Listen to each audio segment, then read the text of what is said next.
Hollywood speaks Hindi presents 300। ये कहानी शुरू होती है एक बच्चे के पैदा होने से, और बच्चा पैदा होने के बाद उसकी जांच की जाती है कि वो नाटा, कमज़ोर या अपंग तो नहीं, क्योंकि स्पार्टा में ऐसे बच्चे को मार दिया जाता है। पर वो बच्चा बिल्कुल ठीक होता है, और जब वो 7 साल का होता है तो उसके योद्धा बनने की ट्रेनिंग शुरू हो जाती है। उसे इसके लिए अपने घर से दूर जाना पड़ता है। स्पार्टा में सिर्फ एक ही चीज़ सिखाई जाती है कि वतन के लिए जान देना सबसे फ़ख्र वाली बात है। ट्रेनिंग में उसे लड़ाया पीटा जाता है। ट्रेनिंग के ख़त्म होने के बाद ही उसे इम्तिहान के लिए एक खौफनाक जंगल में भेज दिया जाता है। एक सर्दी की रात उस खौफनाक जंगल में उसका सामना एक खूंखार भेड़िए से होता है, पर वो उसे मार देता है। और जब वो वापस लौटता है तो उसे स्पार्टा का राजा बना दिया जाता है, जिसका नाम होता है लियोनाइडस। धीरे धीरे वक्त बीतता है और 30 साल बाद लियोनाइडस के पास एक दूत आता है जो कि फ्रांस का होता है। उसके राजा का नाम जक्सिस होता है। उसके राजा के पास बहुत बड़ी सेना है। लियोनाइडस बोलता है कि बोलो दूत, मैं तुम्हारे लिए क्या कर सकता हूँ, क्या पैगाम है। वो बोलता है ज़मीन और पानी। लियोनाइडस उसे बोलता है कि तुम फ्रांस से इतनी दूर ज़मीन और पानी के लिए आए हो। वो कहता है कि तुम हमारे राजा जक्सस की अधीनता स्वीकार कर लो, लेकिन लियोनाइडस इसके लिए मना कर देता है। दरअसल जब ये दूत आया होता है तो वो उसके घर कटे हुए राजाओं के सर और उसका ताज लाया होता है ताकि लियोनाइडस को डरा सके। इसके साथ ही उसने लियोनाइडस की पत्नी का भी अपमान किया था, इसीलिए लियोनाइडस उसे मार देता है और उसके सभी साथियों को भी। लियोनाइडस को अब पता है कि उसकी बहुत बड़ी सेना, लाखों सिपाही यूनान पर हमला करने वाली है और वो सबसे पहले स्पार्टा पर हमला करेंगे, इसीलिए लियोनाइडस उन पर हमला करना चाहता है। लेकिन ये फैसला उसका नहीं है। हालांकि वो राजा है, लेकिन स्पार्टा के कुछ रीति रिवाज हैं। युद्ध करना है तो उन्हें ऑरिकल के पास जाना होगा। अगर ऑरिकल्स बोलेंगी कि स्पार्टा को युद्ध करना चाहिए तो युद्ध कर सकता है। ऑरिकल्स वो लड़कियां होती हैं जो कि ईश्वर का संदेश उन तक पहुंचाती हैं। स्पार्टा में बहुत ही पुराने रीति रिवाज हैं, लेकिन यहाँ पर कुछ बुढ़े पाखंडी लोग ऑरिकल्स को अपने बस में रखते हैं, यानी कि स्पार्टा को जो भी लड़की जवान होती है उसे अपने पास रखते हैं। उनके जरिए ईश्वर का संदेश लोगों को बताते हैं। और अब लियोनाइडस इनके पास आता है। वो उन्हें अपनी रणनीति बताता है। वो बताता है कि फ्रांस की एक बहुत बड़ी सेना हम पर हमला करने वाली है। अगर हम उन्हें पहाड़ी दर्रों के बीच रोक ले तो हम उन्हें हरा सकते हैं। लेकिन बुढ़े पाखंडी लोग बोलते हैं कि तुम क्या चढ़ावा लाए हो। लियोनाइडस उन्हें सोना देता है। वो कहते हैं ये तो बहुत कम है, कार्निया का त्योहार आ रहा है। स्पार्टा कार्निया के दौरान कोई भी युद्ध नहीं लड़ता। इस बात से लियोनाइडस को बहुत गुस्सा आता है। वो कहता है कि स्पार्टा का हर नौजवान लड़ता लड़ता मर जाएगा। ऑरेकल एक जवान सुंदर लड़की होती है जो ईश्वर का संदेश लियोनाइडस को बताती है और कहती है कि स्पार्टा अगर जंग में गया तो पूरा स्पार्टा खत्म हो जाएगा और यूनान भी खत्म हो जाएगा। वो कहते हैं कि हमें कार्निवल का जश्न मनाना चाहिए और स्पार्टा जंग में बिल्कुल नहीं जाएगा। लियोनाइडस बहुत हताश हो जाता है और वो वहाँ से चला जाता है। ये सारे बुढ़े लोग जक्सस से मिले होते हैं। तभी वहाँ पर जक्सस के लोग आ जाते हैं। वो उन्हें बहुत सारा सोना देते हैं, लेकिन पूरा संदेश गलत होता है, क्योंकि उसने सब लालच में ही बताया होता है, क्योंकि वो चाहते हैं कि सारा स्पार्टा खत्म हो जाए। स्पार्टा अगर खत्म हो गया तो फ्रांस का राजा जक्सस उन्हें बहुत सारा सोना और लड़कियां देगा, जो ये बुढ़े पाखंडी लोग चाहते हैं। अब लियोनाइडस बहुत परेशान हो जाता है क्योंकि वो जंग नहीं कर सकता। रात को लियोनाइडस अपनी पत्नी को बताता है कि वो उन चीज़ों को खत्म होते हुए नहीं देख सकता जिन्हें वो सबसे ज़्यादा प्यार करता है। उसकी पत्नी उसे बोलती है कि तुम ये मत सोचो कि तुम एक राजा, एक पति और पिता हो। आप ये सोचिए कि आप एक आज़ाद इंसान हो, और एक आज़ाद इंसान जो करता है आप वही करिए। अगले दिन लियोनाइडस अपने 300 आदमियों को इकट्ठा करता है जो स्पार्टा के सबसे बेहतरीन सैनिक होते हैं। और अब ये 300 सैनिक ये तय करते हैं कि ये जक्सस की लाखों की सेना का मुकाबला करेंगी।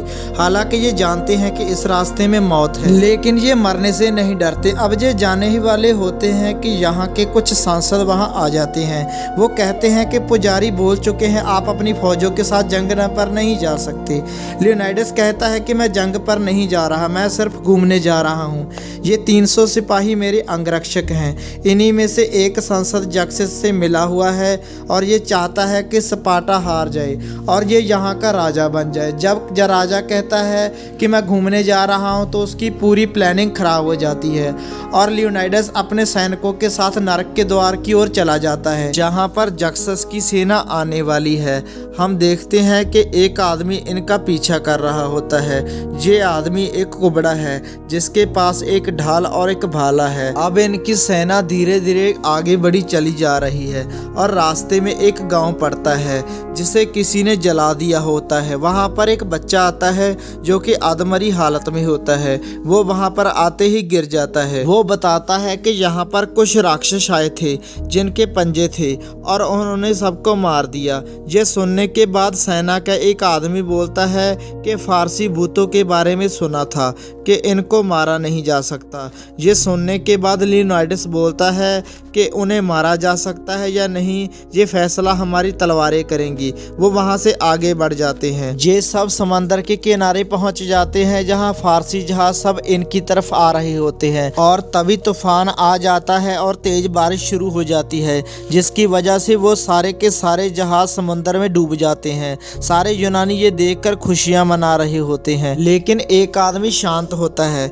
वो है लियोनाइडस। और अब इन्हें लगता है कि सारे फारसी तबाह हो चुके हैं। लेकिन जब ये पहाड़ी की दूसरी तरफ देखते हैं तो हजारों जहाज वहां पर पहुंच चुके हैं और फारसियों की तादाद लाखों में है, जिन्हें हराना लगभग नामुमकिन है। लेकिन ये जिन पहाड़ियों पर हैं उन्हें नरक का द्वार कहा जाता है और यहाँ पर रास्ते बहुत संकरे हैं। जहाँ से स्पार्टा में जाने का ये एक ही रास्ता है, जहाँ इन संकरे रास्तों में ये पूरी की पूरी सेना के साथ भी लड़ सकते हैं। लेकिन इन रास्तों में पूरी की पूरी सेना एक साथ नहीं आ सकती, उन्हें रुक रुक कर आना पड़ेगा क्योंकि ये रास्ते बहुत तंग हैं। अब लियोनाइडस अपने सेनापति से पूछता है कि हमारे साथ लड़ने के लिए इनके पास कोई और रास्ता है, तो सेनापति बोलता है कि नहीं।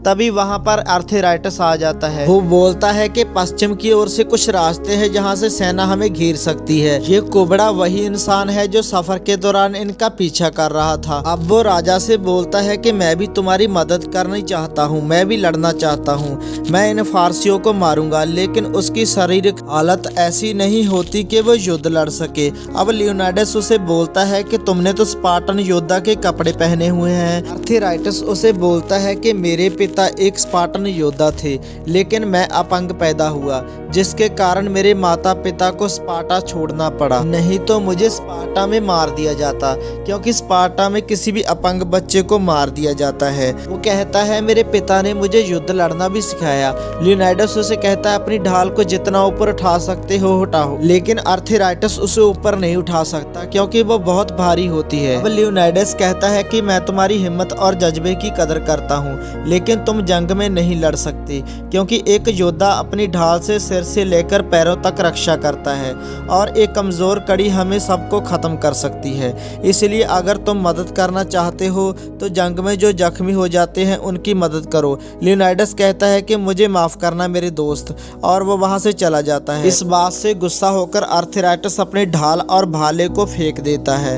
अब देखते हैं कि फारसी सेना आगे बढ़ रही है। सभी स्पार्टन उनका बहुत बहादुरी से मुकाबला करते हैं और जक्सस के हजारों सैनिकों को मार देते हैं। ये 300 लोगों की बहुत बड़ी जीत होती है। अब खुद जक्सस लियोनाइडस से मिलने के लिए आता है। जक्सस बोलता है कि तुम्हारा कबीला बहुत बेमिसाल है, तुम मेरे सामने खड़े होकर भी बेखौफ हो, लेकिन मेरे सामने खड़े होना अक्लमंदी नहीं है। लियोनाइडस बोलता है कि तुम्हारे पास गुलाम ज्यादा और योद्धा कम है और बहुत जल्द उन्हें तुम्हारे हंटरों से ज्यादा हमारे स्पार्टन भालों से डर होगा।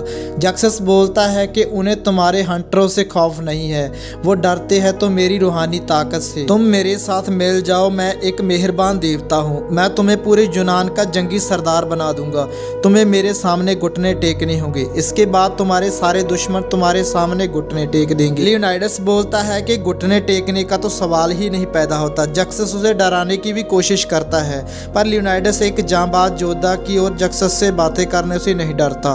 वो इनकार कर कर वहां से चला जाता है और अब जक्सस अपनी सबसे ताकतवर फौज की टुकड़ी को भेजता है, जो कि इंसान नहीं होते। 300 स्पार्टन इन सब का मुकाबला करते हैं। जक्सस की सेना में एक बहुत बड़ा योद्धा भी होता है जो शैतानों स्पार्टनों से भी ज्यादा खौफनाक होता है। लेकिन लियोनाइडस इस राक्षस जैसे इंसान का गला काटकर उसे भी मार देता है। इसके साथ साथ सभी को ये 300 स्पार्टन मौत के घाट उतार देते हैं। जीत के बाद जक्सस की लाखों की सेना में जीत की नाउम्मीद दिखने लगती है और अगली सुबह जक्सस अपनी बहुत बड़ी सेना के साथ कई जादूगरों को भी भेजता है। इन छोटे रास्तों पर बड़ी सेना की तादाद का कोई महत्व नहीं और ये 300 स्पार्टन और कुछ आर्केडियंस मिलकर जक्सस की सेना के साथ लड़ रहे होते हैं। वो जक्सस की पूरी सेना को और उनके साथ खौफनाक जो जानवर होते हैं उनको मौत के घाट उतार देते हैं। खुद को देवता कहने वाले जक्सस भी गुस्से और खौफ में आ जाता है और वो अपने ही शिल्पकारों को मौत के घाट उतार देता है।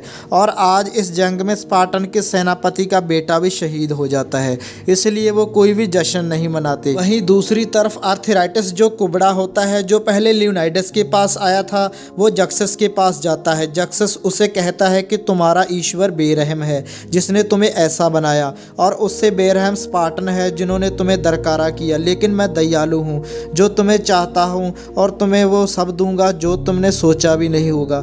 बस तुम्हें मुझे रास्ता बताना होगा जिससे हम सभी स्पार्टन को चारों ओर से घेर लें। और आर्थराइटस उसकी बात मान लेता है। वो कहता है कि मुझे सब कुछ चाहिए, मुझे दौलत चाहिए, मुझे औरत चाहिए और मुझे एक वर्दी भी चाहिए। जक्सस कहता है कि दिया। दूसरी तरफ स्पार्टा की रानी लियोनाइडस की बीवी को दिखाया जाता है जो कोशिश कर रही होती है कि लियोनाइडस के पास स्पार्टा की फौजों को भेजा जाए, लेकिन सांसदों को मनाना इतना आसान नहीं। लेकिन थिरौन नाम का एक सांसद जक्सस से मिला होता है। वो बिल्कुल नहीं चाहता कि ये स्पार्टन फौजें वो 300 लोगों की मदद के लिए जाएं। रानी रात को उसे मिलने के लिए बुलाती है। वो कहती है कि मुझे तुम्हारी वोट की जरूरत है, लेकिन वो कहता है कि मैं उनकी मदद क्यों करूं, मुझे क्या फायदा होगा। रानी बोलती है कि वो तुम्हारे राजा हैं। थिरौन बोलता है कि जंग और पॉलिटिक्स अलग होती है।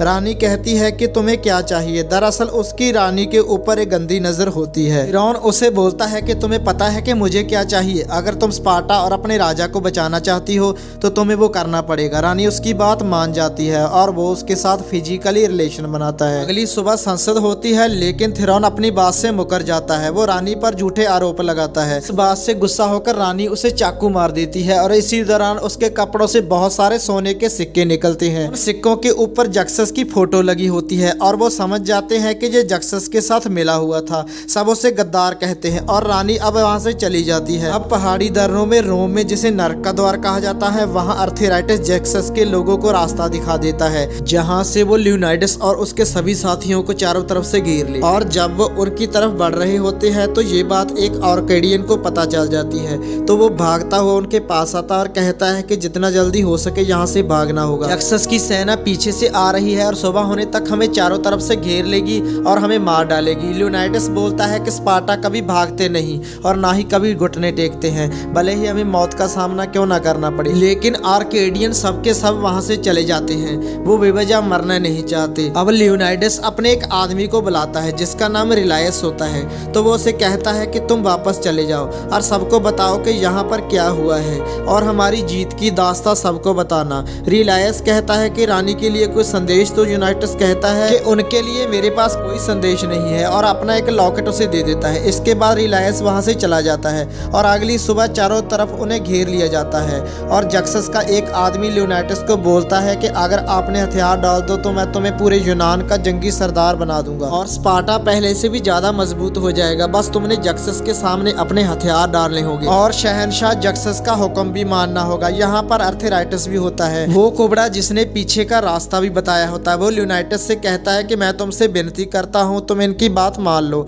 और अपने साथियों की जान बचा लो। लियोनाइडस को वो रात याद आती है जब उसने सर्दी की रात में एक खूंखार भेड़िए का मुकाबला किया था और उसे मौत के घाट उतार दिया था। अब लियोनाइडस अपना कवच उतार देता है और ढाल को फेंक देता है। अब वो आर्थराइटस से बोलता है कि मेरे भाई तुम्हारी उम्र बहुत लंबी हो। वो अपना भाला भी फेंक देता है और घुटनों के बल बैठ जाता है। उसे अपनी पत्नी की बहुत याद आती है जिसे वो बहुत प्यार करता है। लियोनाइडस अपने एक आदमी को आवाज लगाता है तो वो पीछे से भागता हुआ आता है और लियोनाइडस की पीठ के ऊपर पैर रखकर जक्सस के एक दूत को अपने भाले से मौत के घाट उतार देता है। जक्सस बोलता है खत्म कर दो इन सबको और इसके बाद लियोनाइडस उठता है और अपना भाला उठाता है और जक्सस की तरफ बड़ी जोर से फेंकता है और उसका भाला उसकी घाल को छूता हुआ आगे निकल जाता है। अभी हजारों तीर उनकी तरफ आते हैं और जब स्पार्टन सिपाही स्पार्टा के लिए यूनान के लिए शहीद हो जाते हैं। वहीं दूसरी तरफ रिलायंस रानी के पास पहुंचता है और उसे लियोनाइटस का लॉकेट देता है। वह समझ जाती है कि लियोनाइटस अब इस दुनिया में नहीं रहा।